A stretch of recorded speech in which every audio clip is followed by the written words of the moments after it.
আসসালামু আলাইকুম। আগে ভিডিওটা দেখে নেন, তারপরে দুটো কথা বলতেছে ভিডিও সম্পর্কে।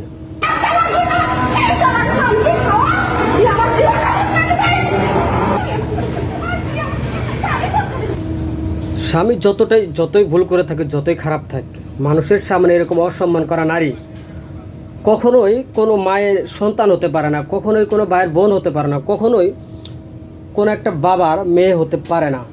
কারণ যে স্বামীকে এত ভরা মজলিসে, ভরা কোর্টের মধ্যে স্বামীকে আঘাত করতে পারে, স্বামীকে তুই করতে পারে, স্বামীকে 3 তালাক দিতে পারে, হ্যাঁ, তাদের ভিতরে সমঝোতা, তাদের ভিতরে পড়ে না, তারা ইসলামী শরিয়ত মোতাবেক আলাদা আলাদা হয়ে যাক।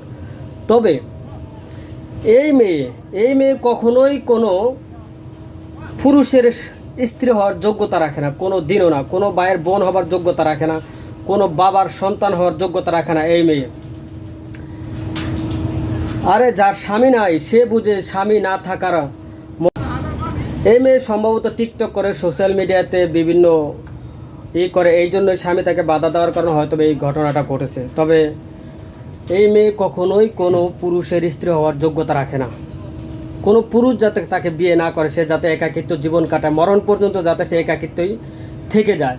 কারণ একটা পুরুষ সব কিছুই সহ্য করতে পারে, কখনো অসম্মান কখনো সহ্য করতে পারে না। আপনার হাজব্যান্ড ভালো না, আপনার ইসলামী শরিয়ত মোতাবেক সেপারেট হয়ে যান, কিন্তু কখনো তাকে অসম্মান করবেন না। কারণ একটা পুরুষ আপনার ভাই, একটা পুরুষ আপনার বাবা, একটা পুরুষ আপনার হাজব্যান্ড। আপনি তখনই বুঝবেন যখন হাজব্যান্ড আপনার থাকবে না, আপনি তখনই বুঝবেন যখন আপনার স্বামী আপনার পাশে থাকবে না। ওকে, তো ভালো থাকবেন। আসসালামু আলাইকুম।